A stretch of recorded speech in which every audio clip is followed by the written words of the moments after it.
traditional unceded territory of the Wampanoag Nation and Massachusetts people. We acknowledge the painful history of genocide and forced occupation of their territory, and we honor and respect the many diverse indigenous people connected to this land on which we gather from time immemorial.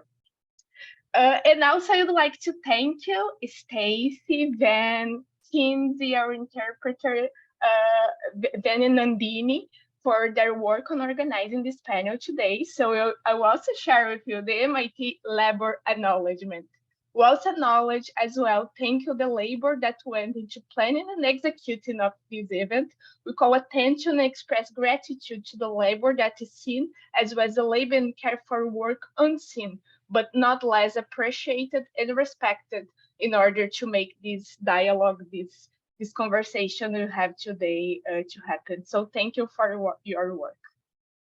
Today, I also want to thank everybody that is joining us today. So thank you for everybody that took the time to be with us. And I will start. So we have three presenters today, Giselle, Chantal, and Hawon. And I will start presenting Giselle.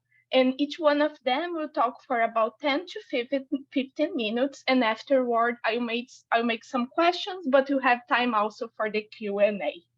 So Giselle Carino is from Argentina and is the founder of the CEO and CEO of FOS Feminista. FOS Feminista, as you probably know, is a progressive and growing feminist alliance of local partner organizations that share a commitment to ensuring universal access to sexual and reproductive health care, eliminating violence against women, girls, and gender diverse people, providing sex education and advancing gender and reproductive justice by dismantling structural sexism, racism, and other forms of oppression.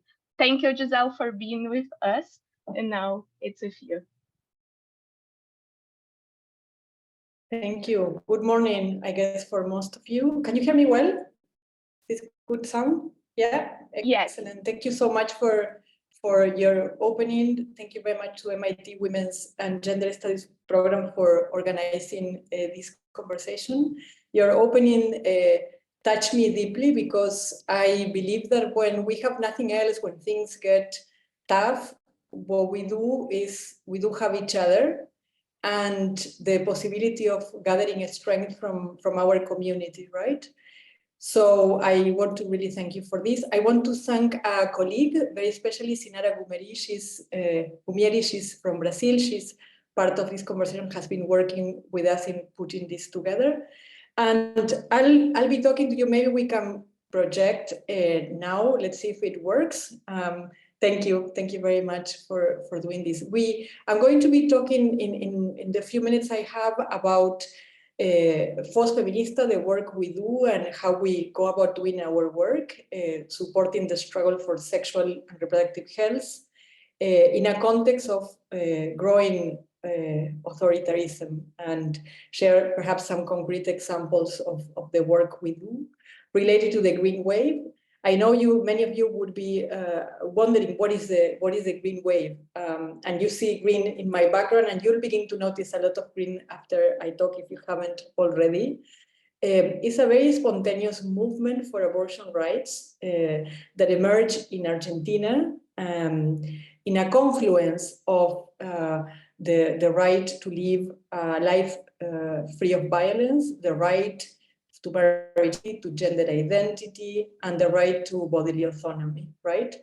And has been connected across Latin America and the world. And in our case, it's connected to our long history of struggle for democracy and women's rights under the dictatorship in Argentina.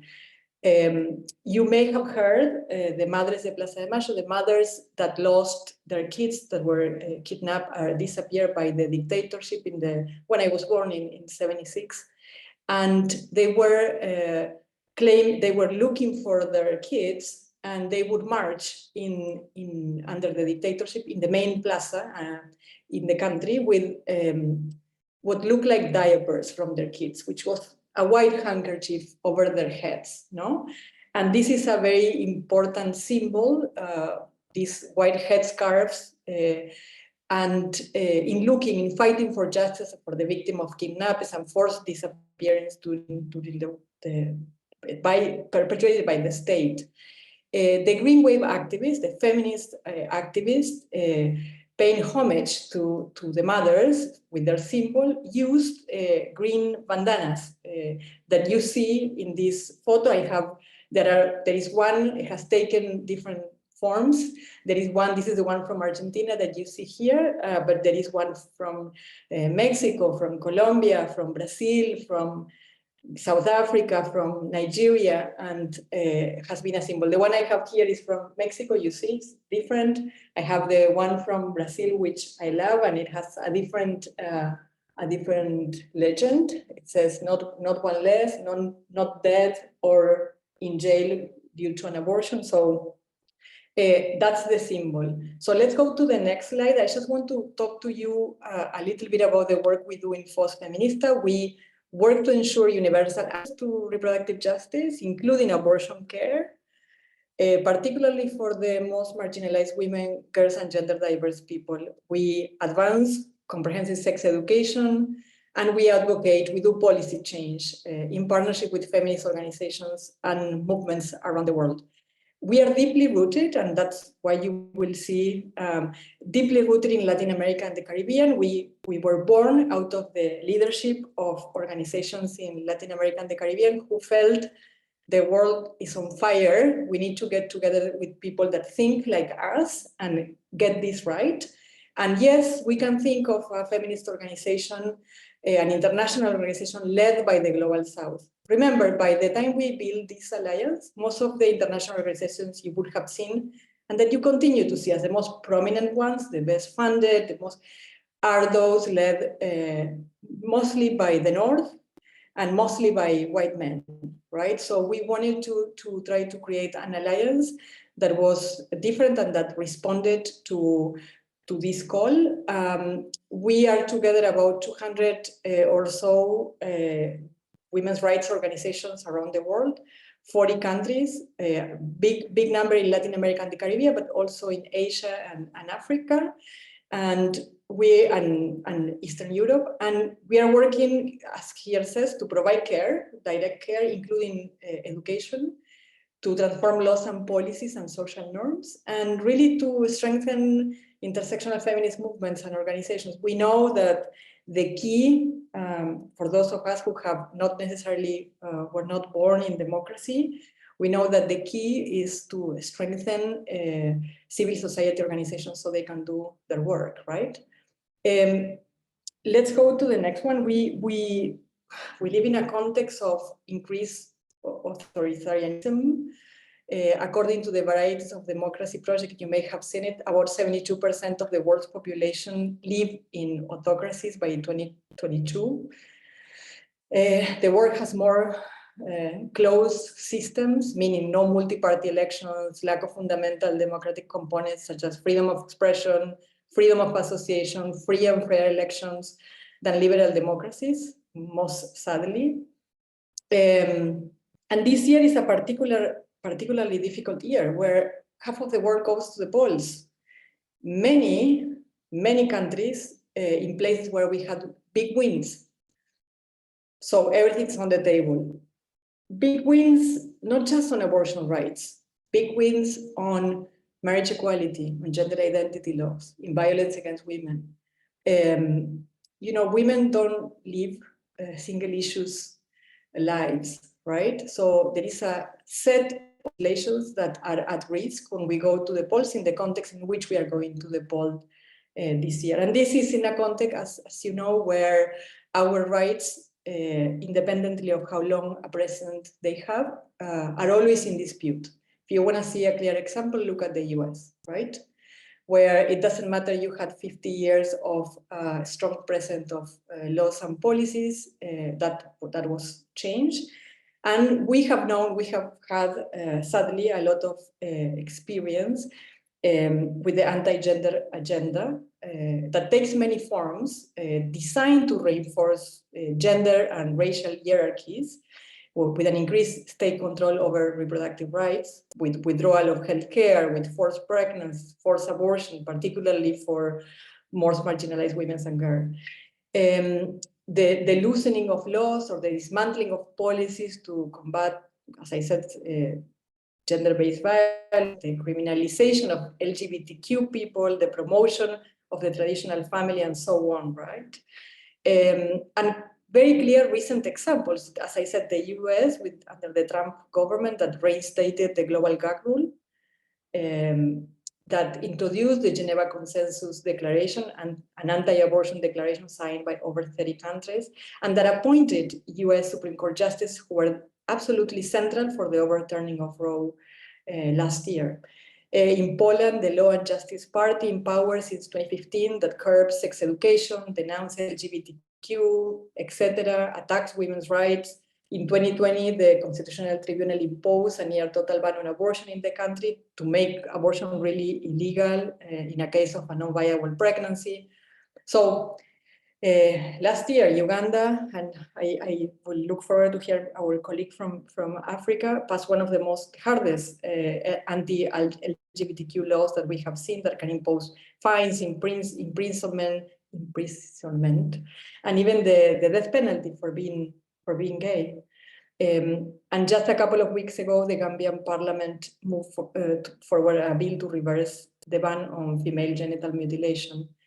And not to mention Argentina, my own country, who have chosen a populist leader whose first day in office decided that the laws on gender-based violence were not effective and decided to curb and erode significantly the access to care, right? By doing nothing, by limiting the access to contraception, to medication for abortion. We passed a law in 2020 that was resulting from the Green Wave, precisely from huge mobilization leading to 2020, and where that is obviously at risk at the moment, no? Let's go to the next. I just want to share a little bit about some of the learnings from the Green Wave process here and the rest of the places where we have been working. So, in spite of the fact that everything bad I share about the context being perhaps the hardest we have seen in our lifetimes, there is a lot of hope. And I always wish in my language or in English, hope was a verb, right? Because hope, one has the sense that hope is that you wait for something good to happen. And the hope I'm trying to talk about is the hope that gets you up every morning and that mobilizes you and folks like you to not allow this to happen. It's a very active adjective, let's put it that way. So that's why I wish it was a verb, the one that really builds for the world that we want to see happening, even though it may not happen in our lifetime, no? So I see hope everywhere here. We have been co-creating, supporting, and witnessing change in very unlikely settings in the last few years. While we know the pathway to change won't be the same in every context, we also know there is a common denominator across countries that have advanced for rights. We need a strong civil society, and it doesn't happen. We need to invest in a strong civil society. Authoritarian leaders actually know this so much that they target us as soon as they take power.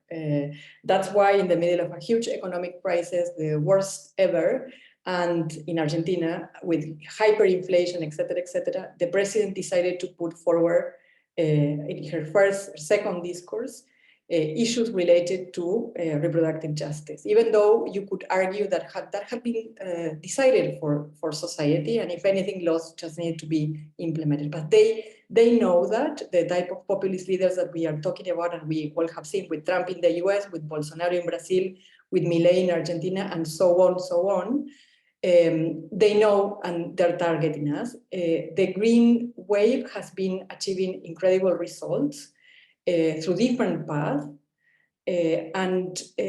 What all of these changes have in common is a vibrant and diverse feminist movement sustaining them, building cross-movement and intergenerational relationships, creating context-specific strategies. I get quite upset when folks tell me, well, you guys in Latin America had advanced in these countries. The first implication of how advanced in these countries means you have to just focus on something else now. The reality is we know, as I said before, our rights are always in dispute. So we never do something else. This is what we do, and we have to sustain this work over time. But the second implication of that is, well, now you can come to the US and help us figure this out. And we would work with anyone to do anything in alignment with our values and our work.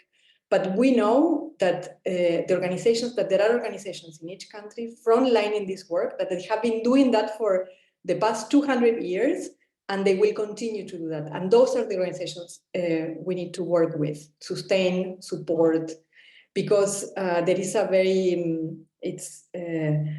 big temptation to imagine that the same solution that has been applied somewhere else can apply to this context. And I think we have learned that and have always had that clarity. The solutions need to be, people call that now, they use a word that I always find very funny, but that it is about really people who are in their country, know the best, and have been fighting the fights, and they probably need better tools to do so, better funding to do so, long sustained efforts.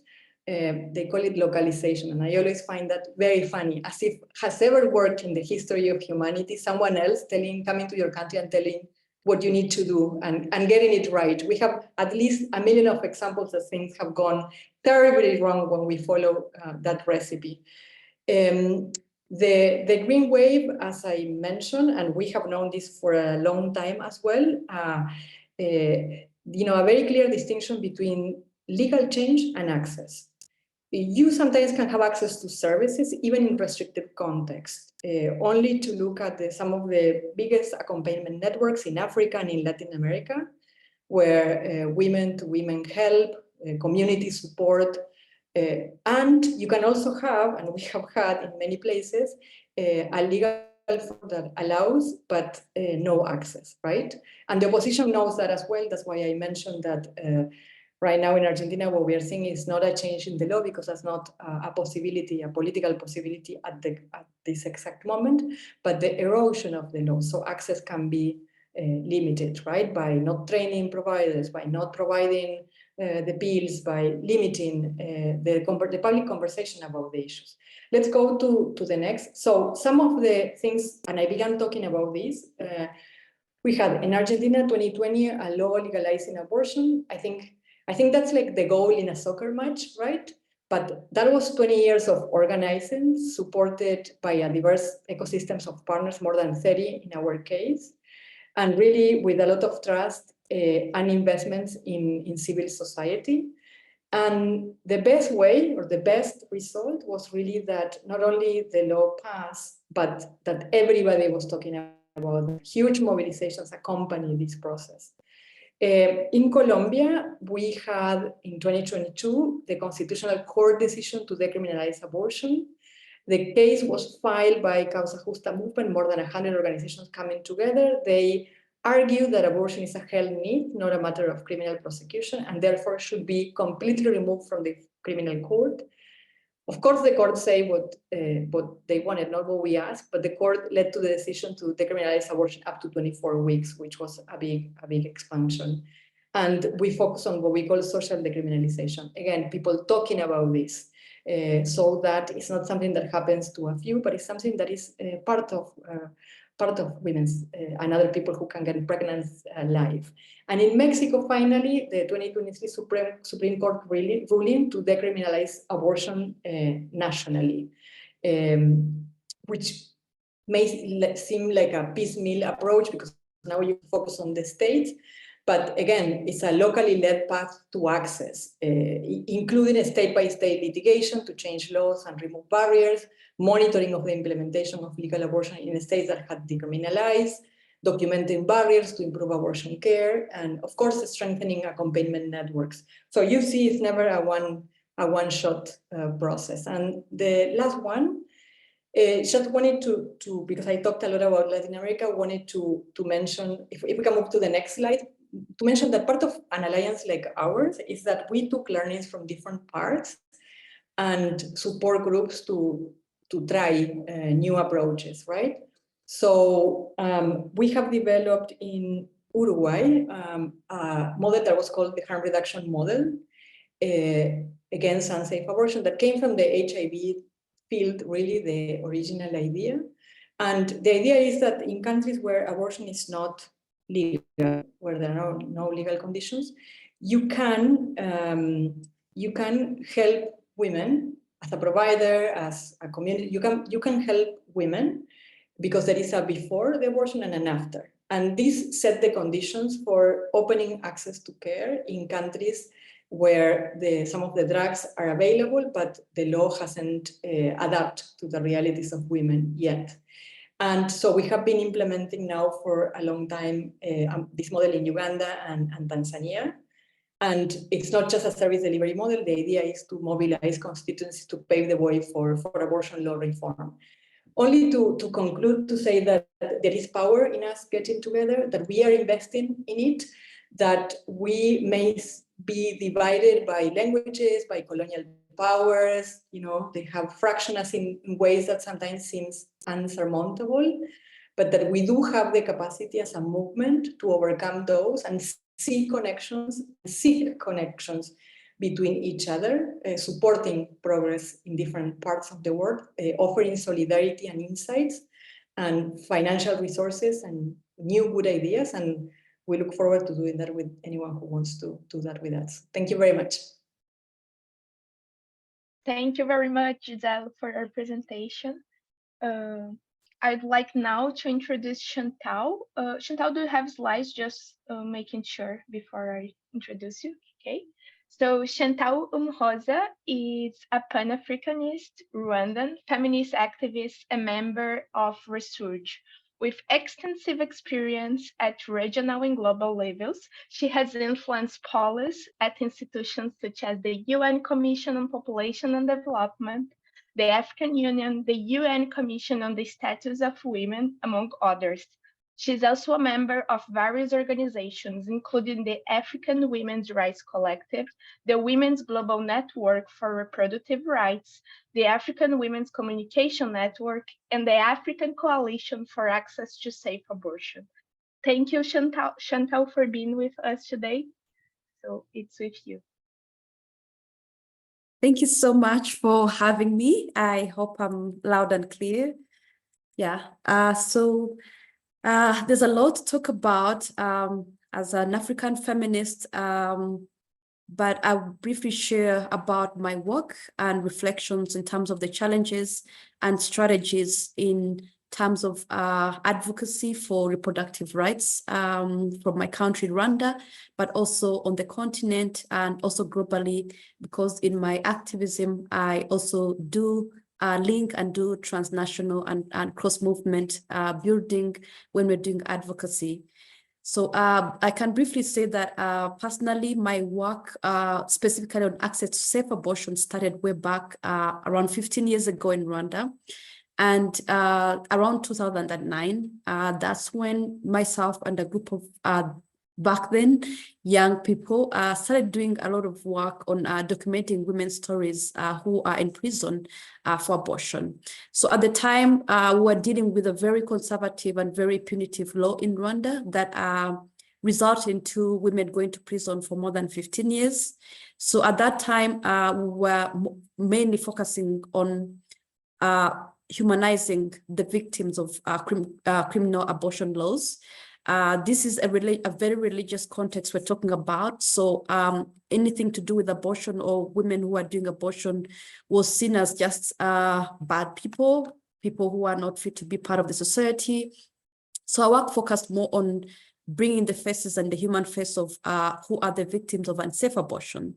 So this really included in the early years visiting women who are in prison and documenting their stories, and then holding meetings with different decision makers I do remember that we began at the time working with women members of parliament for them to also know and have more knowledge on the existing human rights instruments that are there on the continent, but also internationally, that Rwanda as a country had ratified and therefore had to meet. So the advocacy had a mix of both documentation, research, but also policy advocacy, but also using different human rights instruments, CEDAW as an example, and Maputo Protocol in Africa, that at the time Rwanda had not ratified, but with reservation later in the years, because this is in 2013. So the law, ever since that time on abortion, has been revised twice. And this is a result of consistent advocacy that has been done. The first time that it was revised, the punishment, it's still illegal in Rwanda for women to have self-induced abortions. But then the law has revised grounds where women can at least seek services in the health facilities, public health facilities, and they may not be penalized for that. So there have been lots of improvements, and for the law to be revised twice, I think there's been a challenge. Again, reminding that this was a very, very religious context we're dealing with. So those of pushbacks, but also working with not so much at the time organized opposition, but at the same time, in a context where religion and the religious actors have a say on laws and policies that get to be passed. So that was really difficult. And to also contextualize that in my country, post the genocide in Rwanda in 1994, most of the laws that were really discriminatory in terms of women's rights were revised. So we had very many laws that were revised. For the first time, there was adoption of the law that criminalizes gender-based violence. And then we had laws that allowed inheritance to land and property. We had laws that put also in place following the Beijing platform, the quota system for women's political participation. Basically, there was lots of progressive laws that were put in place around 1995, 1994, and even up to early 2000. But the only law that had not been revised up to 2012 was the law on abortion. And this was, again, for the very strict religious reasons. But then there has been progress, and the law has been revised, and women up to now can access some services. The grounds for access are more expanded compared to how things were in the past. So that has required, and again, like now, as part of my organization Spectra in my country, what we do is now, and this is also what we've learned from organizing with other feminists from the continent, but also with other activists from around the world that we learn from. We have also learned to go beyond the laws, to also discuss how we can, as an organization, but also in our advocacy, provide a care-centered accompaniment to women and girls who want abortion. So we do have learned, and we have progressed, and we have adjusted our approaches to advocate for, but also for us to contribute to this, which means we know and we understand that laws, having progressive laws, is not enough. It's not enough for women to have access. So even where we have these laws, we still have women who procure unsafe abortions and they die, or they have health consequences. So there are very many reasons. Economic inequalities could be one of the reasons, but lack of information. But we are also dealing with a context where more than 50% of the public health facilities are owned and controlled by the Catholic Church. That means that even where women can access and can go to public health services, they will not get these services. So this has requested us to adjust our approaches to provide accompaniment. That means if a woman cannot get a service in District A and they are referred to District B, but the public health service does not provide transportation for this kind of referrals. So we are advocating to see how we can also move for the government to understand that there are structural and systemic barriers that are there for true access to be realized, which In laws, a law is very narrow and does not look into all these angles about accessibility. So we are also really working on economic justice at the same time, in addition to reproductive rights, because these are things that need to be hand in hand to realize that the people that are mostly affected by criminal abortion laws are women that are from poor economic backgrounds, that are women that are already marginalized on different levels. So economic justice and productive justice have to go hand in hand. And we also are pushing for a public health system, a universal health structure that looks beyond just a hospital being there or the doctors being there, but also to provide a care-centered accompaniment. How about after the abortions have been provided, how can women and girls be supported to be reintegrated in a society that is highly stigmatized? How are women able to go back to their families, to their societies? So again, like I said, we've learned a lot being able to work with different other organizations and learning a lot from movements and organizations from Latin America, from Asia Pacific, on how they also look at reproductive rights.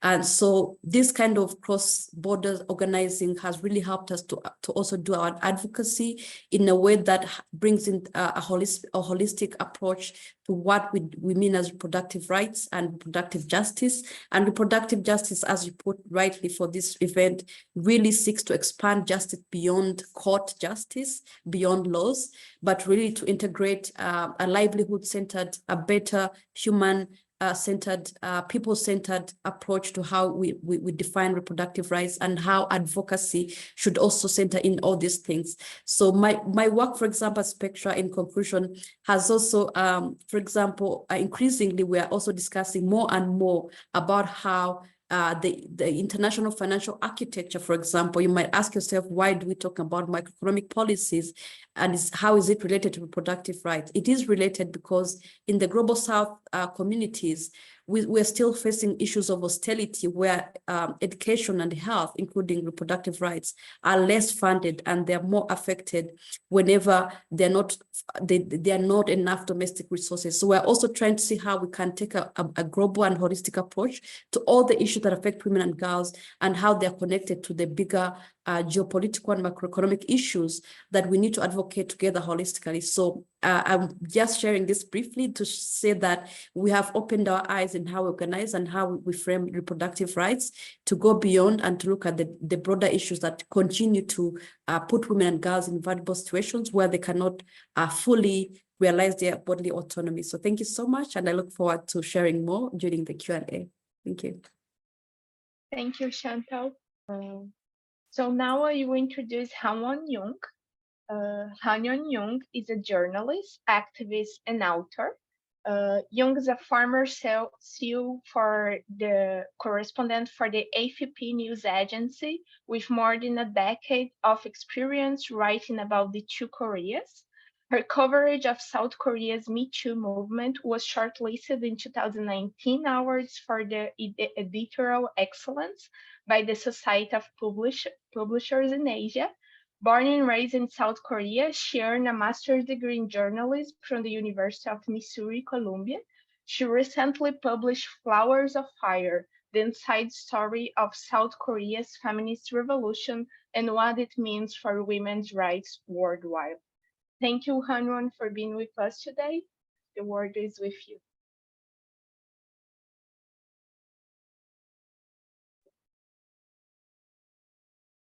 Hello, can you hear me? Yes, we hear you well. Okay, great. Thank you so much for the introduction, Alessandra. And thank you so much for inviting me to this conversation. And also thank you, MIT Gender Studies program, for organizing these conversations. I'm very honored and excited to be able to share the stories of South Korean women's fight for reproductive justice, especially at a time when reproductive rights in the United States have come under unprecedented threat. And just before I go into more detail, let me just share the PowerPoint slide that I have prepared. Okay, I hope this will work. Okay, and let's see if it works. Does it work? Can you see in the full screen? Yes, you can see Okay, okay, great. Yeah.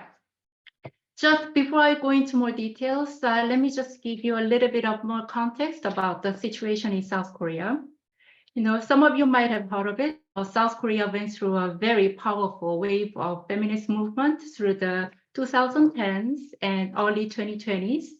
And during this period of time, for instance, women in South Korea mounted what is arguably the most powerful and robust case of Me Too movement in Asia. And for instance, a lot of women banded together to bring down a lot of powerful men who sexually abused women, including a very powerful and popular presidential contender. And it was also during this period of time when a lot of women successfully campaigned to decriminalize abortion, putting an end to the country's abortion ban that had been in place for about 27 years. And as a result, well, we still have some relative minor challenges that remain, but as a result, at least women in South Korea hoping to terminate their pregnancies can do so relatively easy, at least relatively more easier than in women in many conservative states in the United States. And I also had the privilege to witness and record a lot of fights that were unfolding on the ground in South Korea back then, and also talk to some of the people who made these fights possible. And also another thing I'd like to mention in advance is that the reproductive rights or fights for reproductive rights can take different forms and take different shapes in different social contexts. And that is especially the truth in the case of South Korea. You know, in a lot of Western countries, the fight for reproductive rights, especially abortion rights, have often boiled down to the, fight between the religious conservatism and the women's right for bodily autonomy. But that was not the case in South Korea at all, and also perhaps in China as well. In those countries, abortion has traditionally been used as a sort of a policy tool by the government as part of their economic policy. And women's bodies and their reproductive capabilities were often used as, to put it bluntly, something like the national asset for the government policy, or even a massive water valve to turn on or to turn off, depending on the economic needs of the nation. So in this context,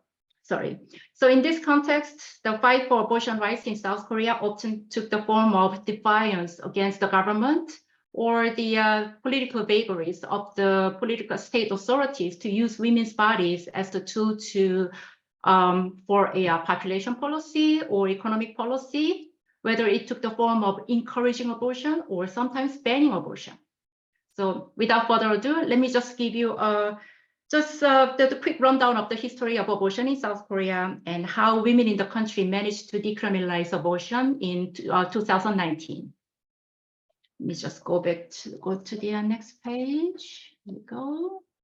So, for instance, let's go back to the South Korea back in 1960. From 1960 to the 1980s, South Korea was under rule by the very brutal military dictatorship.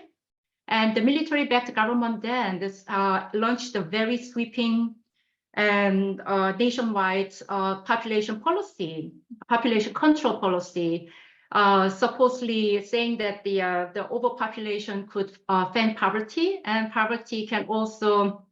overpopulation could also pose challenge to the country's economic growth. So abortion was technically still illegal and was only allowed for the pregnancies within the 24th of pregnancy, and also only in the case of incest, rape, genetic disability of the fetus, or threats to the mother's health. But that rule was hardly enforced on the ground for decades during this period of population control policy campaign. And the legal authorities didn't really bother to pursue any case or investigation against any abortion clinics that were performing abortion back then. So back then, it was pretty common to see thousands of health officials or field workers traveling all across the country, especially in rural areas. And with in one of these white vans, you can see in the photo in the slide, And usually they blared out these propaganda messages through the loudspeakers that if you like abort babies, come to us, show your patriotism, join the family planning campaign. And oftentimes these health officials and field workers, they performed many birth control procedures, like inserting contraceptive devices into women's bodies, or even performed the abortion at the back of these vans. The national drive was so aggressive to the point that at the height of this population control campaign in 1978, doctors in the capital city in Seoul performed 2.75 abortions per every live birth, which is known to be the highest rate of abortion ever recorded in human history. As a result, the campaign was a huge success. The country's fertility rate, which refers to a number of babies a woman is expected to have during her lifetime, dramatically fell from about 6 in the 1960s to about 2 in the 1980s. And also this campaign actually helped improve the quality of life of many women back in the days, especially the women in the rural areas that have been under this crushing burden of childbirth and childcare in large families. But, however, abortion in South Korea still remained something like a patriotic duty imposed on women by the government, not exactly the kind of right that women can exercise in their own terms. So for the same reason, women really had no or little say in any of the top decision-making processes about abortion policy, which had been dominated by topics like national interest, economic growth, population control, but it was never considered as part of the women's bodily economy at all. Now, fast forward since 30 years, and now in South Korea in 2010s, abortion was still illegal on paper, and abortion was widely available in many of the clinics across the country, while the authorities looked the other way as usual, as the legacy of this past government policy. But what the government officials and a lot of bureaucrats in the country have now faced a completely different the problem. Now the country's birth rate was not too high, but way too low and going down too fast. And at that point, at this rate, South Korea was going to be the most aged societies in the world, with not enough young people to support the economy or to take care of the rapidly aging population of the country. I think some of you might have already heard about this news about South Korea having the world's lowest birth rate, and not a lot of women in the country are having babies. And this is the time when it dawned on a lot of government officials and bureaucrats in South Korea that, we are in trouble. We need more women to have babies. We need to come up with some kind of ways. And in this case, they concluded that it's time to take a dramatic U-turn in their abortion policy and basically turn the valve on the women's body on the completely different direction. And I think one of the remarks by the South Korea's then welfare minister, who was in charge of the country's fertility rate, really summed up this sentiment among a lot of government officials back then. She said, let me go to the,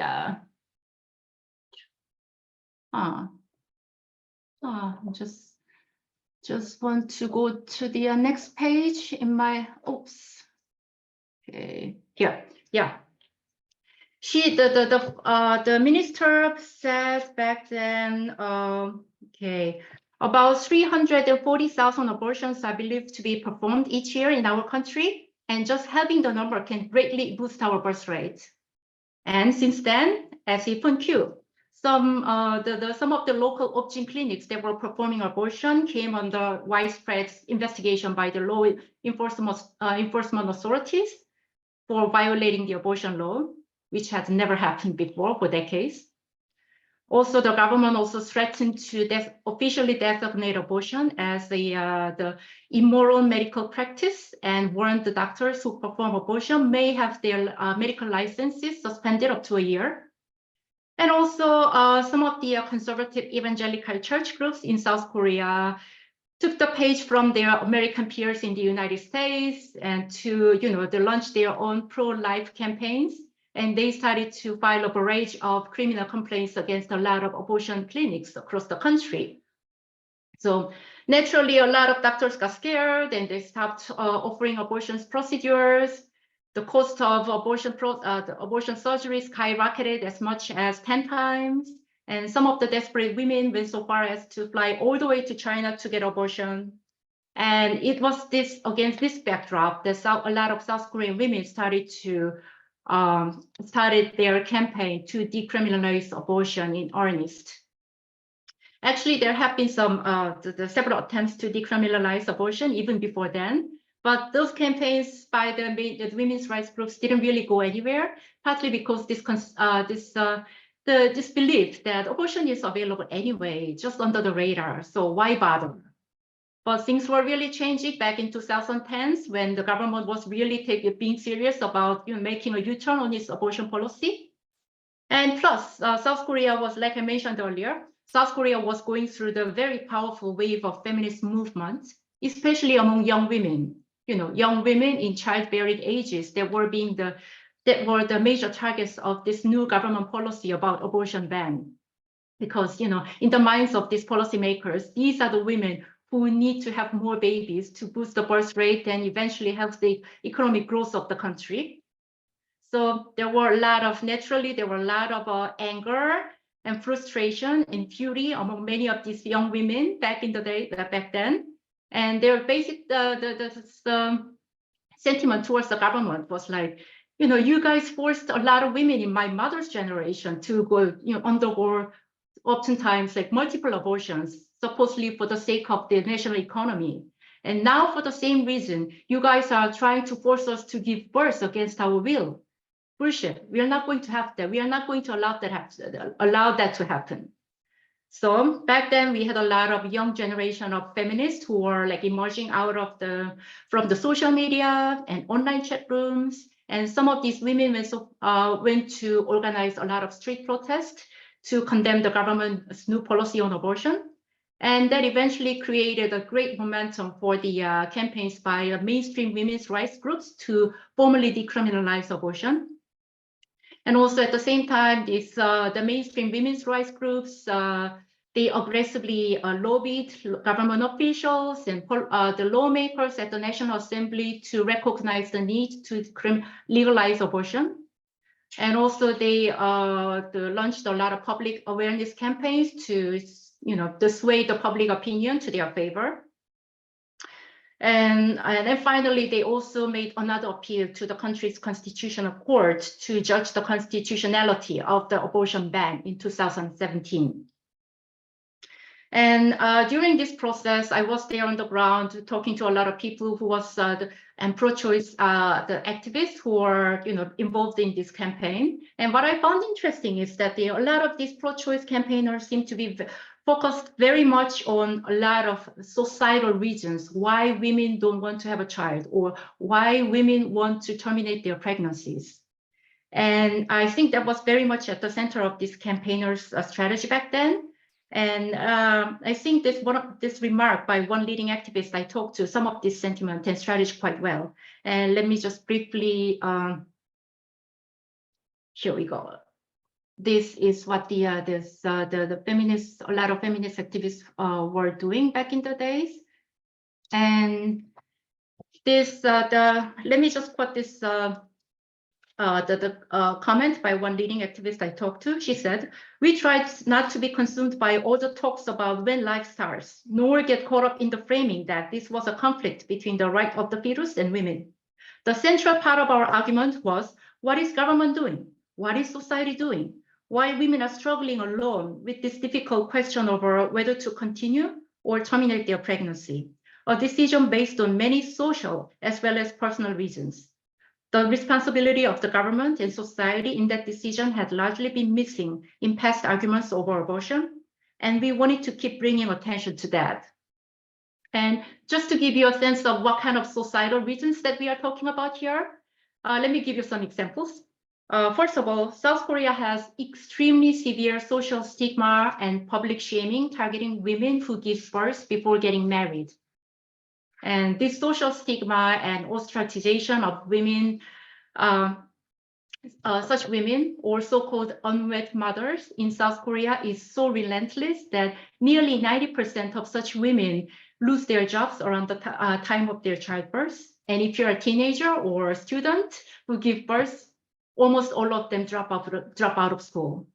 And many of them are naturally forced into poverty or forced to give up their children, or pressure to give up their children, often for adoption. And this is one of the reasons South Korea has remained as one of the leading provider of babies for international adoption for decades, because a lot of these unwed mothers were pressured to give up babies for adoption, because this patriarchal notion that women who are not officially married to a man are not allowed to give birth or to raise a child alone. And another major factor is also South Korea has, women in South Korea has disproportionately, extremely disproportionate burden of childcare or household chores in their families, which makes a lot of women not want to marry or have a child altogether. And I know this is a global pattern that affects women in most parts of the world, including the United States. But I think this unfair burden of reproductive responsibility somehow has been taken to an extreme in South Korea, so much so that even in families where women are the family breadwinners and their husbands stay at home, these women still spend more hours on childcare and household chores than their stay-at-home husbands. And such a unfair burden of domestic responsibility is also cited as one of the reasons why so many women in South Korea don't want to get married or don't want to have a child altogether. And lastly, and not the least, South Korea also has a notoriously male-dominated workplace culture where discrimination against women, especially working mom, is very widespread and common. So much so that even the South Korea's largest maker of baby formula of all the places in the world has been accused for years of demoting or firing their female workers once they had a baby.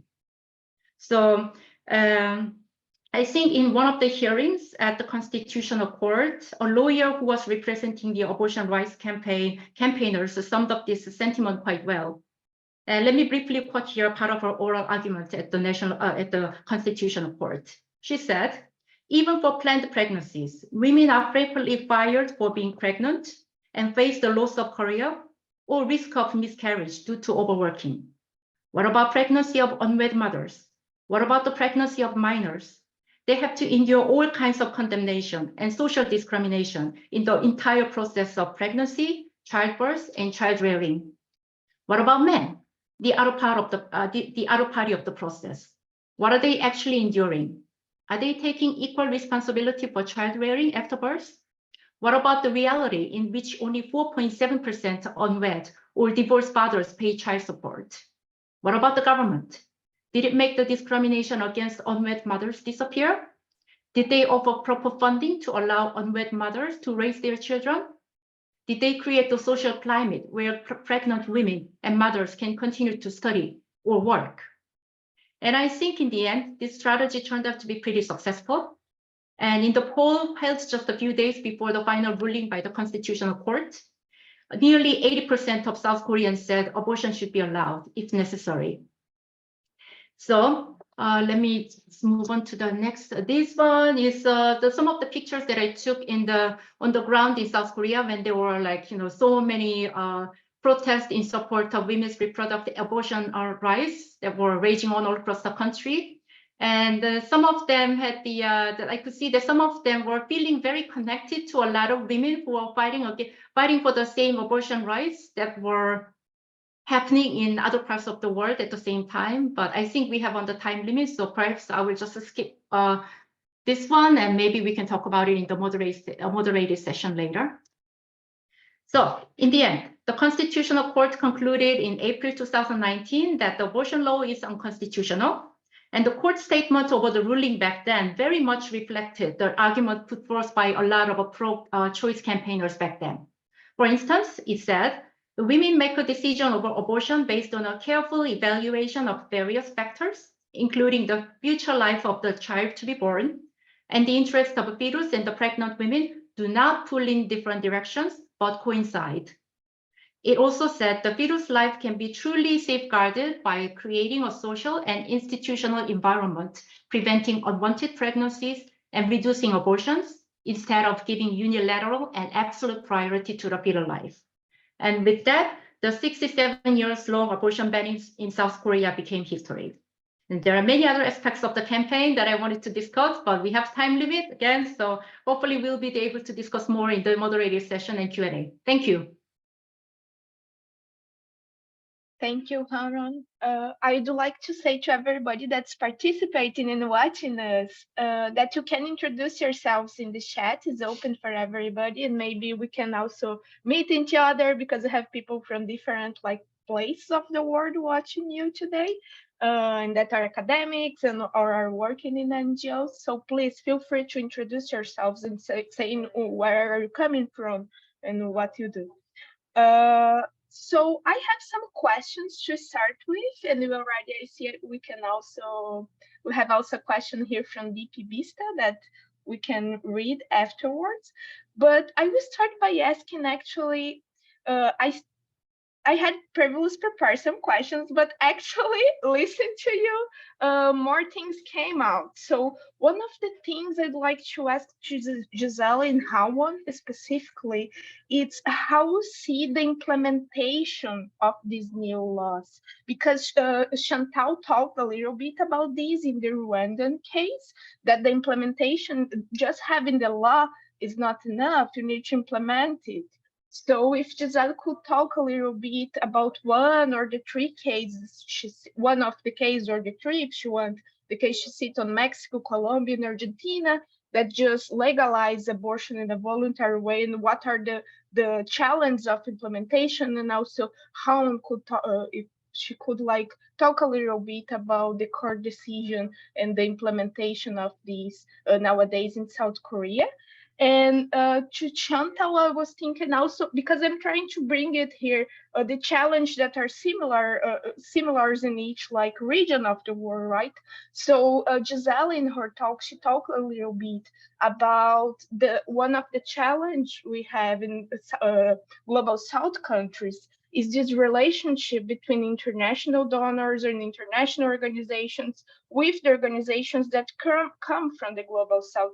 So Chantal, I don't know if it appears a little bit, maybe in the Rwandan case, how is the relationship? Is this a challenge in Rwanda or not, as it is in Latin America, for example?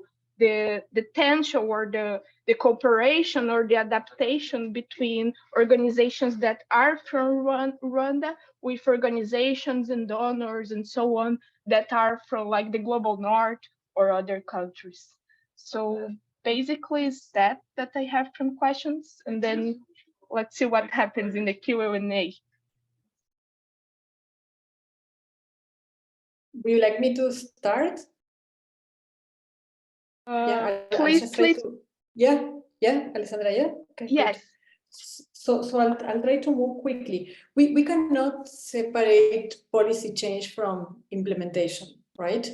So we have to think of this as a cycle. The only reason we pass laws and policies is that they enable access. So the goal is access. The policy change is a tool that protects us better.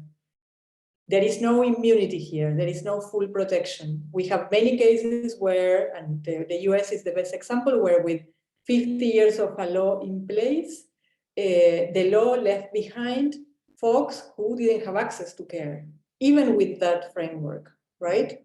So if we have clarity that the objective is to provide access, then we work in the law, and in parallel, we work in the implementation. In the case of Argentina, for instance, as the law was being written and negotiated, we were working to ensure the access to mifepristone and misoprostol, the two critical drugs to enable care, and procuring the drugs and ensuring waivers from the authorities, so that when the law was in place, we could provide the drugs, but not with the objective of just providing the drugs. We provided the drugs with the objective of creating a new policy change, which was the registration of the drugs in country. In the case of Argentina, the production of the drugs in country.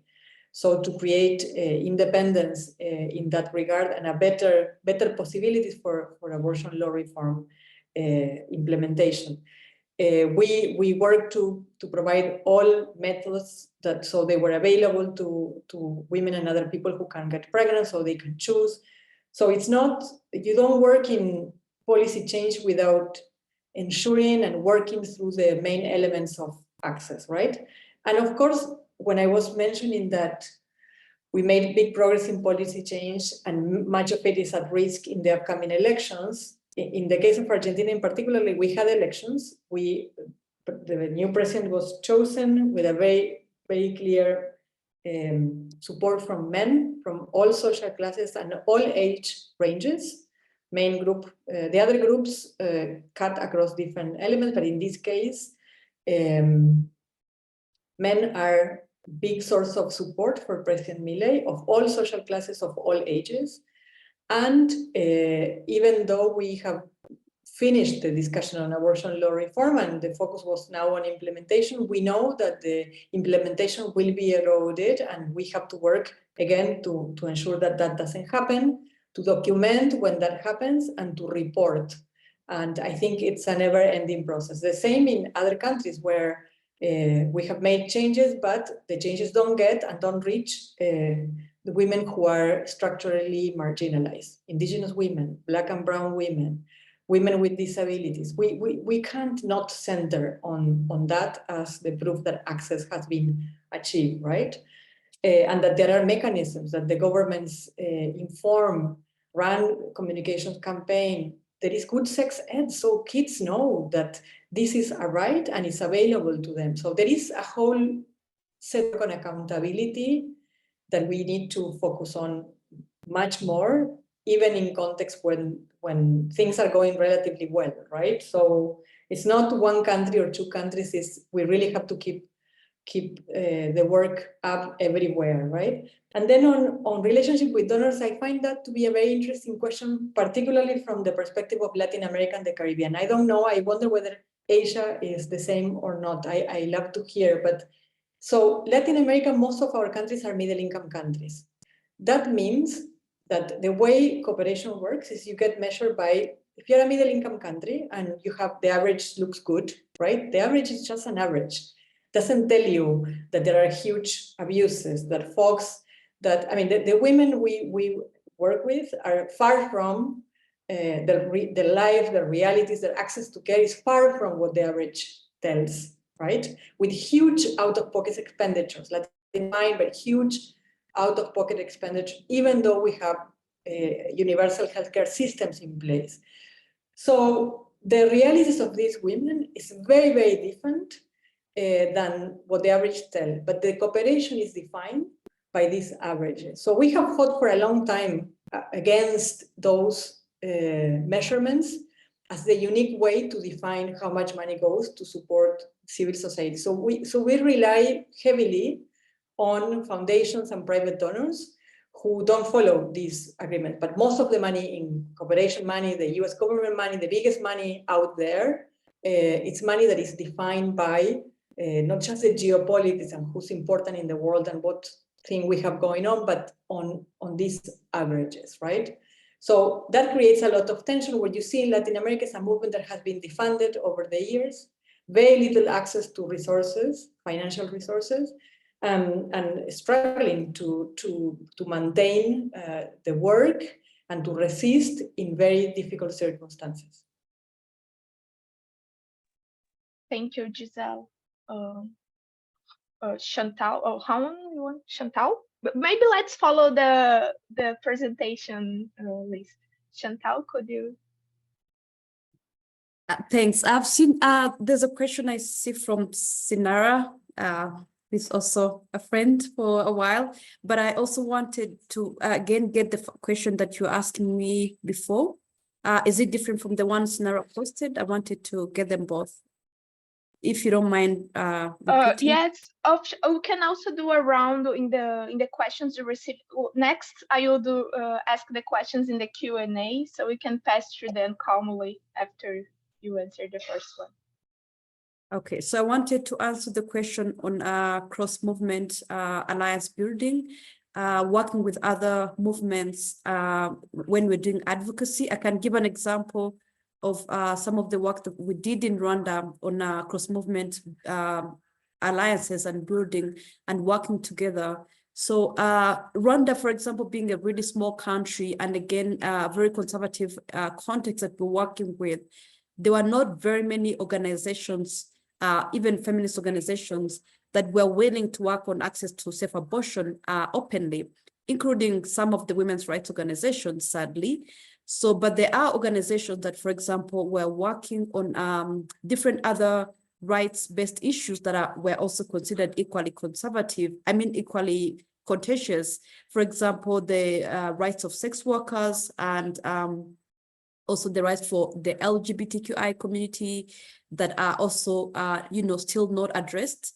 So we had to build alliances with these countries and formed an alliance as organizations that are working for ensuring comprehensive human rights approaches in the country that looks at human rights holistically. So these are some of the groups that we partnered with in the beginning, but over the years, we have also built alliances with organizations and people that were working on sexual and gender-based violence in the country and in the region, because over time, and from research that we're sharing, we're also making linkages in terms of how victims of unsafe abortions or women who end up needing abortion sometimes, they can also be victims or survivors of gender-based violence. So we wanted to also make people understand that they cannot, for example, work in silos when it comes to GBV, but we can also work together to make these linkages in terms of how violations of women's rights, violations of bodily autonomy, including rape, including defilement, including all those abuses can result, for example, in situations where women need abortions. So these were in the early years, and we still do, but in the early years when we're still building the case for that. I also wanted to add one point that one strategy that we saw working for us in terms of localizing our advocacy needs in the country was not so much to just advance and speak about human rights, because we also knew that this is something that may not be taken, lightly or in a friendly way in some contexts, because human rights, they are also sometimes used by global north to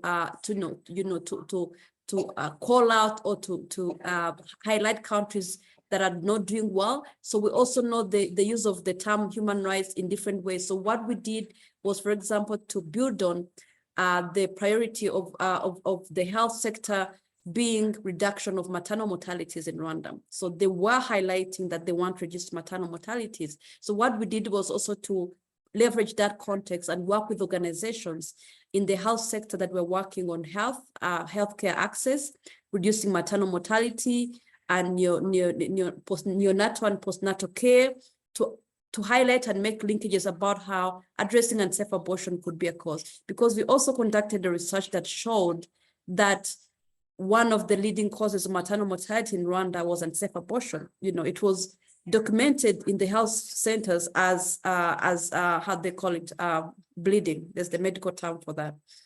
But the actual, when you unpack that, it was actually unsafe abortion, women who went to hospitals after having unsafe abortion. So we also partner with organizations from this movement to make these linkages, to understand that issues around gender-based violence, issues around maternal mortality were also linked to unsafe abortion. And therefore, if they wanted to address these issues, supporting legalization and access to safe abortion should also be on their mandate. So it was more about making these linkages and working across other movements that I wanted to open. All right, thank you. Thank you, Chantal. Hawon?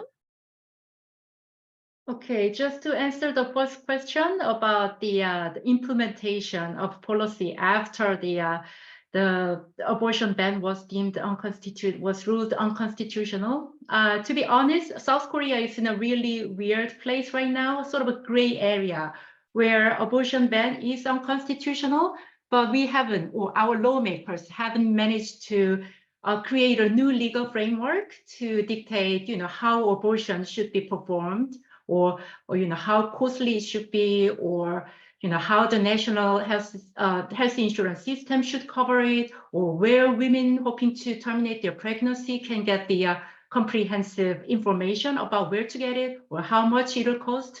So we are in a really gray area right now. And, and apart from that, we also have the oral contraceptive, the kind of oral contraceptive pills that are available in many countries, including the US, are not available in South Korea yet. And also we need to provide proper sex education and school classrooms to prevent unwanted pregnancies.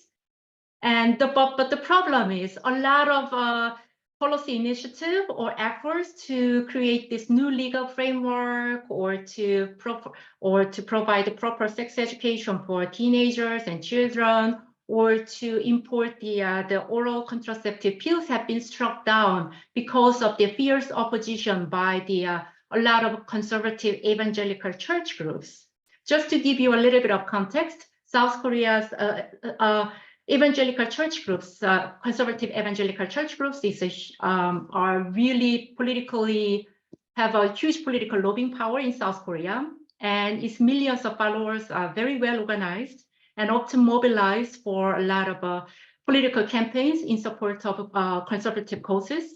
And these church groups in Korea often take the page from their peers in the United States. So, for instance, a lot of conservative evangelical church groups in South Korea have been trying to do things like fighting against LGBTQ rights, fighting against abortion rights, even fighting to ban or reduce sex education in school classrooms, or these days they are even trying to ban certain books from school or public libraries, like books that teach kids about sexual minorities, sex education, women's rights, feminism, etc., etc. So you can clearly see this pattern that whatever conservative evangelical church groups do in the United States, these same church groups in South Korea follow suit and emulate their playbook in South Korea as well. And this opposition by a lot of the conservative religious groups is considered one of the biggest challenges that remain for the efforts to promote better sex education or to promote more reproductive rights in South Korea, or just a wider campaign to promote even LGBTQ rights. So I think that remains one of the obstacles to create the new legal and social framework in South Korea to ensure the better access to abortion and overall wider reproductive justice and rights in South Korea. Thank you, Hawon. So we have 3 questions in the Q&A, and before you went, we have some time, but before you went, I want also to talk about some strategies you can have in a regional international way. But first, let's go to the Q&A, because then everybody that asked we can ask everything that was asked in the chat, right? So first, we have this question about the K-pop and K-drama that are quite popular worldwide. And you see that the entertainment industry has a massive impact on society. So the question of the Vista is, what are the things the Korean entertainment industry is doing in order to address the reproductive rights and or injustice in Korea? This is for Hawon. Okay, interesting question. My answer is not much. To be honest, not much. The thing is, South Korea is internationally known for a couple of topics, like, it's perhaps known as an economic powerhouse, that is the 10th largest economy in the world. Also, it is known as a, technological powerhouse that is home to Samsung and a lot of innovative technologies. And also, it is known as this cultural powerhouse that has produced like K-pop, K-drama, or cinemas that are having a lot of global followings these days. But if you actually see the South Korean society itself, these K-pop culture or pop culture products is only a teeny tiny part of people's daily lives. It may have a huge influence on the people who have interest in South Korea from outside the country. But if you actually see the South Korean society inside itself, the pop culture is only part of its society, may not be a huge part of society. It may have certain impact in terms of economy, perhaps, and it may have certain impact in terms of people's you know, the people consume a lot of K-pop, you know, K-dramas, obviously, because it's the home to these pop culture products. But if you, at the end of the day, this is a mainstream pop culture that is in a country that still remains very conservative in terms of gender norms and general social norms, despite all the technological, economical, and cultural advances the country has achieved for the last few decades. So I would say I know that K-pop the culture is very popular among a lot of, let's say, sexual minorities or racial minorities in a lot of countries outside South Korea. But in South Korea, this pop culture is very much mainstream. And like many things mainstream in South Korea, it tends to be very conservative.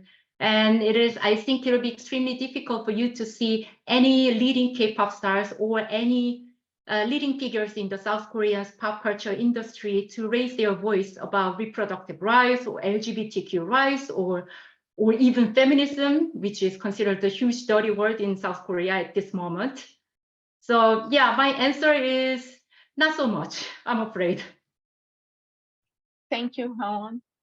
We actually have other two for you, Hawon. Maybe if you could be brief on this both, because Chantal already answered this from Sinara Gumieri from Fox Feminista. The question is, were there cross-movement alliance in this national process? And beside feminist and women's groups, where are there other groups or movements supporting abortion rights? And also, if you could already approach if the idea of eugenics influenced the population practice in South Korea. Should I answer first, or should Chantal go first? Chantal, do you want to? I think Chantal already approached this in the. Yes, Chantal already answered previously this one. Okay, then I answer the first, the question about the cross-border cooperation or collaboration in this fight for the abortion rights. I think what I was covering this the campaign in South Korea to decriminalize abortion. One of the things I found very interesting is that some of the activists, especially young women who were behind a lot of street protests and mobilization of young feminists, they were in close contact with some of the activists in countries where the similar fights were unfolding at the same time. Those countries include Ireland, Poland, and even Argentina. Those are the countries where this similar fights to legalize abortion were unfolding almost at the same time. So some, these activists, for instance, they exchanged their stories about how they were fighting on the ground. They sometimes sent video messages of support to each other. And they often played these videos of, with the messages of support from the other side of the planet during their own street protest at home. And sometimes they even chanted, each other's main slogans in their own street protest at home as a show of solidarity. In fact, I think the first mass protest in support of abortion rights in South Korea that was held in Seoul in 2016 was directly inspired by the so-called Black protest in Poland. Back then, thousands of people, tens of thousands of people across the country were taking to the street to protest against the country's draconian, near total abortion ban. And a lot of them were wearing black and waving coat hangers as a symbol of illegal and dangerous the abortions. And in fact, when a lot of women taking to the street in South Korea back in 2016, they were all, as you might have seen in the PowerPoint slide that I showed, a lot of them were wearing black, and some of them even waved this coat hanger as a symbol of solidarity with women in Poland back then. And also, I saw some women waving handheld posters like "Repeal the AIDS," which is a slogan used by a lot of pro-choice campaigners in Ireland back then, in reference to their abortion ban law, which was widely called the Eighth Amendment. And some other women even waved banners saying "Ni una menos," which means "not one woman less" in Spanish. And it also was used to be a popular slogan among feminists and pro-choice campaigners in Latin America. And for the same reason, I also saw some of the protesters waving banners that was written in Polish that said legalize abortion or solidarity is our weapon, which I heard is a very popular slogan for a lot of street protests in Poland. So there was this clear sense among women and a clear desire among a lot of women in South Korea that they wanted to feel connected to women who are fighting for the same cause in other parts of the world, and to be inspired by them or to inspire them as well. And, you know, to be honest, each country has vastly different political system and vastly different legal framework. So I think if you get down to the details, it may not be easy to say for a lot of activists to replicate one country's victory or one country's playbook in their own country. It's really difficult. But I think at the end of the day, having this clear sense that we are not alone we are not alone in this, or this is not just about us. This is a fight shared with many other women across the world who are fighting for the same causes, and we are all connected. And this kind of sense served a great source of inspiration and empowerment for a lot of campaigners who are fighting for abortion rights in South Korea back then. Thank you, Hawon. Maybe I'll get then the line on your speech and ask one of the questions on strategies. So drawing on your three experiences that are like rooted in different parts of the world, what tactics and strategies have organizations employed in the places you are that effectively counter conservative agendas and promote reproductive justice? Maybe you could share like what you see that's new in other countries, in other places for us or not. Maybe the tactics are similar. Let's see. Giselle, I'll let this with you. Yeah, the first thing that comes to mind, much like Hawon right mentioned, I fully agree. There isn't a playbook. There is a movement forward, and that we ought to do that. But some of the learnings we have seen is the investment in feminists occupying positions of power in different political parties, in different levels of government, and how much that process of cultivation of feminist leadership, right, and feminist leadership in action, in the actual politics, has been instrumental to not just produce law reform, but sustain the efforts over time. And I know these processes are more difficult or less difficult in different contexts. I know our movement has not invested significantly, but when we do, that's what works, to have champions within government, in different parts of government, in the judicial system, in parliaments, that in political parties in the first place, right? So that those who actually run for elections and compete for elections do share the values and the support to human rights and the need, to the clarity that we need to center our work in those as well, right? It's a long-term investment, but it's a very important investment. In the case of Argentina, that has proved to be absolutely central, and I know that has been in other countries as well, and that we are capitalizing on those investments 20 years after, right? But someone needs to make that investment in the first place. Thank you, Giselle. Chantal?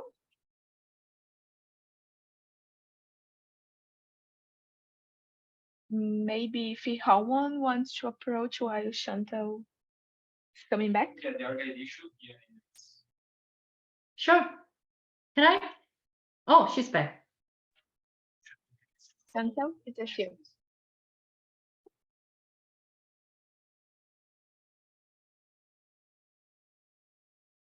The question on, we had this question about the strategies of different places on counter-conservative movements about reproductive justice. Do you have any insight, Chantal, on Rwanda or your region? Yeah, Well, like I said, from my context, we did face that from the get-go, and it's kind of different because we're not dealing with organized organizations or non-groups or anything like maybe it can be in other contexts.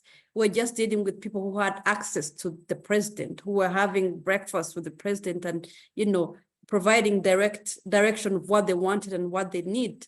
And we're also dealing with, people that have power that, like I said, own and control more than half of the public health facilities in the country. So they have a big say in terms of the services and what they can provide and what they can't provide, including on the laws, unfortunately. So it was bigger. And so for us, what we did was to focus on actual research, to link with the government priorities in terms of the issues that they wanted to address, like I shared, basically to align with the government language and priorities, and to also, work with different alliances on most of the issues that were also of great concern and priorities to the country, like addressing gender-based violence, reducing maternal mortality, and also on other different issues. So it was not to have like a head-on deal with organized groups, but more to counter them with facts, with information. And again, I do remember back in 2009 when we started doing advocacy on abortion, what really helped was also to, again, put a face on who are the victims of abortion, because at the time, it was like said, it was a narrative that these are just, social deviants, bad women. So, but then when we conducted, and I'm going to share maybe a link to the earlier article that we developed around that time that collected stories of women in prison that showed that the women who were in prison were also 16-year-old, 17-year-old girls who are orphans, who are even like orphans from families that had been impacted by the genocide in Rwanda, who are coming from very poor families. And therefore, and we also included stories of women who were in prison for abortion, but who had been raped. So we were different, showing how the face of women who need abortion is really diverse, and the nuances of that kind of open discussion, even among religious people that before they did not want to have. So I think we went head on in terms of sharing the realities of it.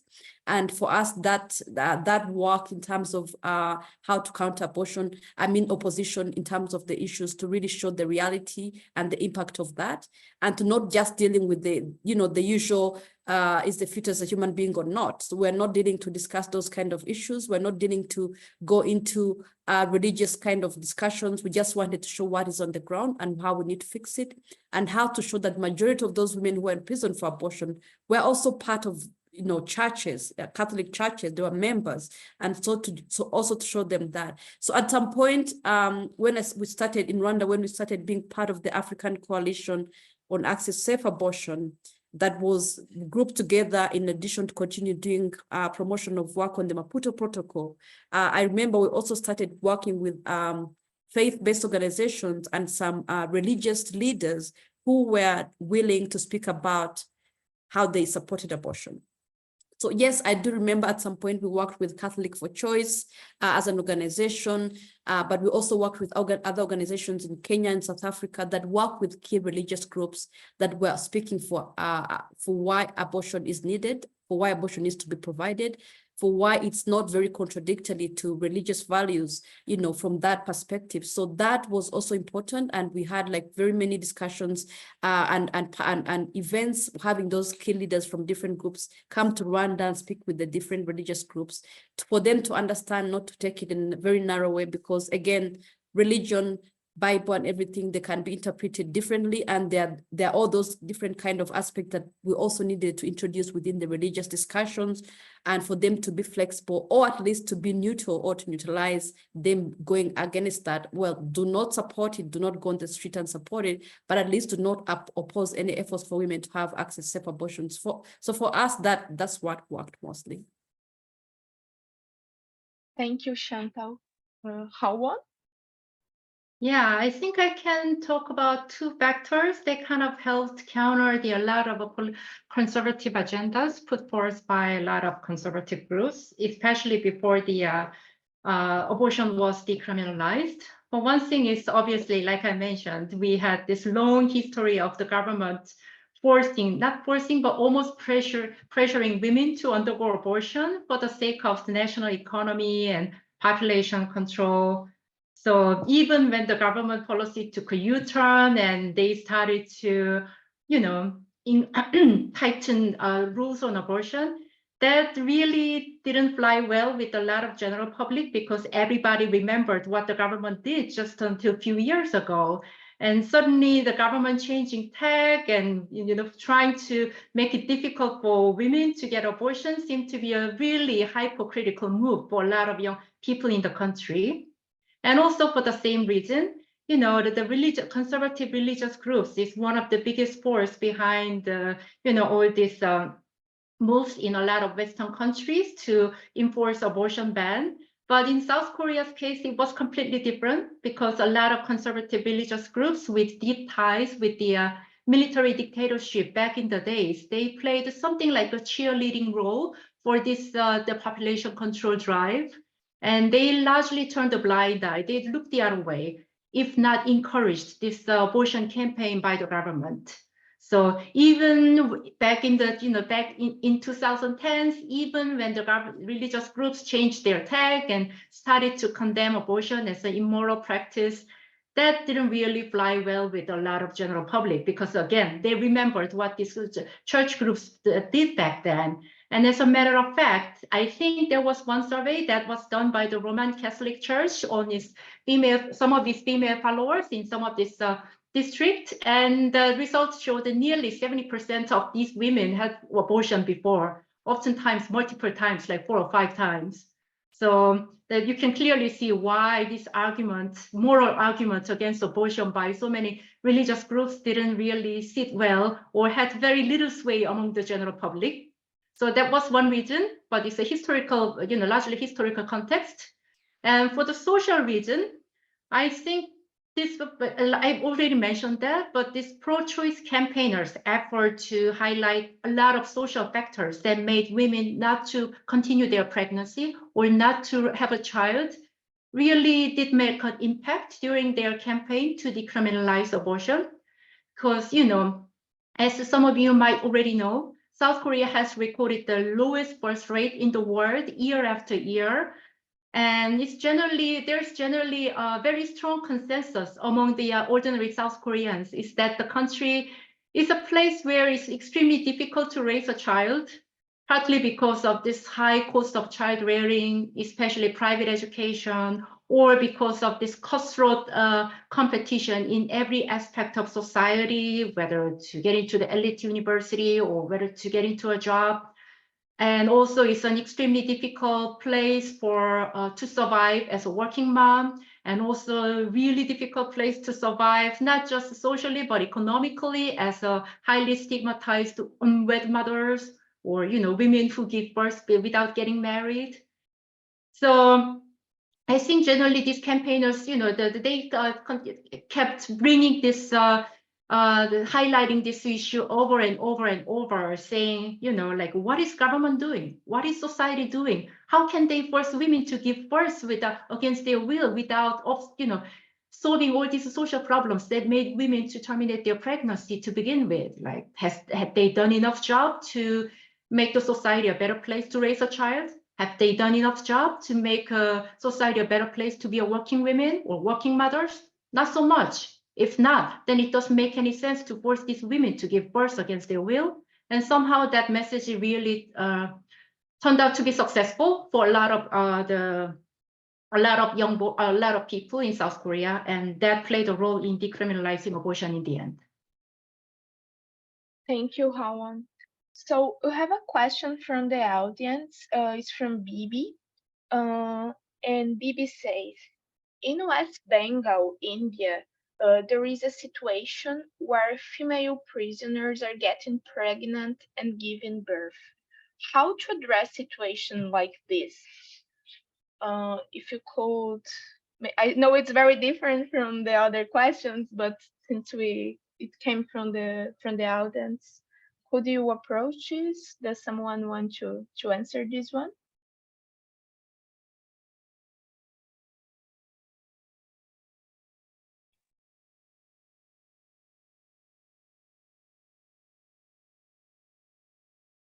I can give attempt to that. I mean, it's a very complex situation. I think I would like to understand and know the legal context in this country in terms of access to abortion, but also to keep in mind that, again, whether these are women who are in prison or not, it still is a choice for them to have an abortion or not. And and as a choice, if they choose to keep the children, the advocacy then should be around how they can be supported, when they're serving their time, or if there can be other restorative measures for them, that they can be able to be out and serve, that they don't have to be in prison. There has to be different kind of community support and restorative justice that can be applied to these kind of situations to support women to be mothers, those that choose to. And I don't think should be an automatic women have to have an abortion because in a prison, because at the end of the day, it's still a choice. But so I think it will be important to look at the context, the legal and policy context around that, but also what other kind of justice aspects that can be provided to women who are in prison that want to be mothers. How can they do that? Is there advocacy? Is there room for advocacy for that to happen? And if they can also be provided with assistance or maybe family assistance for the children after that, care support for them. I think that's something that look at in a very holistic manner, but also in conjunction with the legal and policy frameworks of that context, and keeping in mind that it is to be the choice of those women that whatever they choose that needs to be done and how they want to go about it. Yeah. Thank you, Chantal. So as you don't have any other questions in the Q&A, I will ask the last one, and then we can finalize our panel today. So we'll talk about some challenges that are particular in the different countries you are working or regions you are working in. Also talk about strategies. But could you share in which ways do you observe that transnational solidarity or international and transnational collaboration can impact the advancing of reproductive rights in the regions you are working in? I know Hawon answered kind of this question before, but if Giselle and Chantal, if Hawon wants to also share more things, if you could share maybe examples with the public of transnational solidarity in your regions and the place you work. Giselle? Yeah, it's absolutely instrumental, and I'm very glad Hawon talked about this, because when we were undertaking the abortion law reform process in Argentina, and most of the countries in Latin America, we are highly Catholic countries. Here, about 80% of us declare ourselves Catholics. So when we heard the news about, that was in 2018, Ireland, we could not believe it. If the Irish could, we could, because it's also a deeply Catholic country, and it was possible. And it was possible because, and we began working, I think we began talking about this, we began working with progressive faith-based groups. It's a bad assumption to assume that all religious folks are against our issues. We do have to find, and there's a network called Catholics for the Right to Decide in Latin America and other parts of the world. There are a number of organizations working with different type of religions with progressive faith-based leaders. And they have been very instrumental, but I remember feeding from some of the Irish folks about the strategies, about working with, in this case, Catholics, to advance the abortion law reform effort, working with providers. So providers could be, healthcare providers could be a voice in the advocacy efforts, because oftentimes they are in close contact with women and have been the ones also suffering, wanting to help women and not being able to help women because of the conditionalities of the law.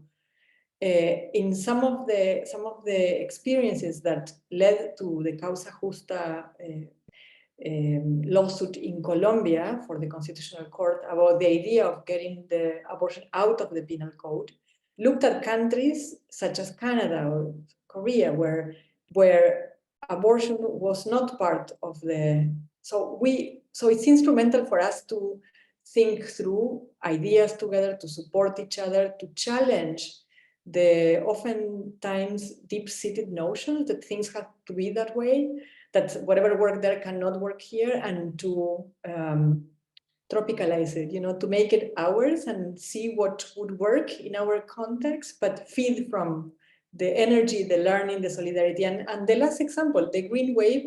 I mean, when our Argentinian organizers, colleagues, feminist folks were mobilizing, along with the Ni Una Menos movement, the movement against violence against women, in 2015 that began, nobody expected the Me Too movement.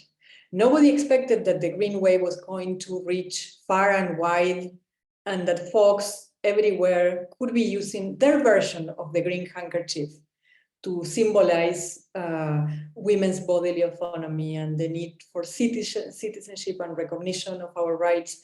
And it happened, right? As a source of inspiration, as a way in which these things work and feed and support all of us, right? So I just think we in the Alliance have a big bet on the possibility of overcoming, as I said, the colonial barriers, the language barriers, and to see connection and solidarity and mutual learning independently of our legal situation or our political situation. And we are betting on that because we believe that's the future of our movement. Thank you, Giselle. Chantal? I think it's everything Giselle said. Us in Rwanda, I would say in Africa, but I can speak for myself, that we've also really been inspired by the movement in Argentina. In our context, we use the purple handkerchiefs or bandanas for the advocacy for safe abortion in Rwanda. And so whenever we meet around be at the UN, in other meetings with people that have these badges, like almost like something I won't say that we feel like we're not alone in this. We feel like women across, we're connected in terms of what we're advocating for.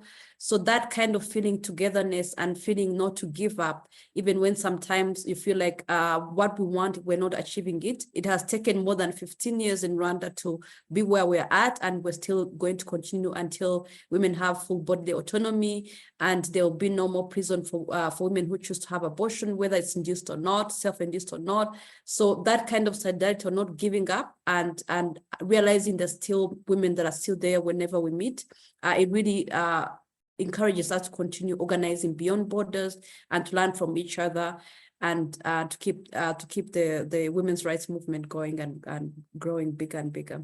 Yeah. Thank you, Chantal. Hawon? I think I already mentioned most of the stuff I wanted to talk, but I think that if I can add just a bit more, I think a lot of the reproductive justice activists in South Korea are already in contact with some of the or form the connection with some of the activists in other parts of Asia. As far as I remember, when I met one of the leading reproductive rights rights activists in Seoul, she said she had just a Zoom meeting or offline meeting with some kind of conference with other activists from Nepal, Taiwan, and a few other countries in Asia. So I don't know how often they meet or how often they brainstorm together, but there is a certain infrastructure and certain connection that has been forged over the years. So it does exist, but I don't know. Just like I said, each country has a vastly different legal structure, vastly different political situations to emulate each other's winning playbook or the winning strategy, like entirely. But having this inspiration and inspiring each other and being inspired by what others are doing is one of the the great driving force for a lot of activists on the ground. And I also had this feeling sometimes that these global conversations about abortion rights somehow have been shaped mostly by the conversations from the West country, in so-called first world countries or Western world. And what has been happening in so-called third world countries or many countries in Asia have been relatively marginalized in a lot of global conversations about reproductive justice or reproductive rights. So perhaps with that, we may, while activists or advocates in Asia or activists and advocates in Latin American countries are already connecting with each other, I think it would be really great to have a more wider global conversations about this reproductive justice around the world every now and then. Thank you, Hawon. So I'd like to close the panel with this question. I want to thank you, everybody that was participating and making questions, doing questions here today. And I'd like to thank you, Hawon, Chantal, Giselle, and everybody that worked to this event to happen today. So thank you. Thank you.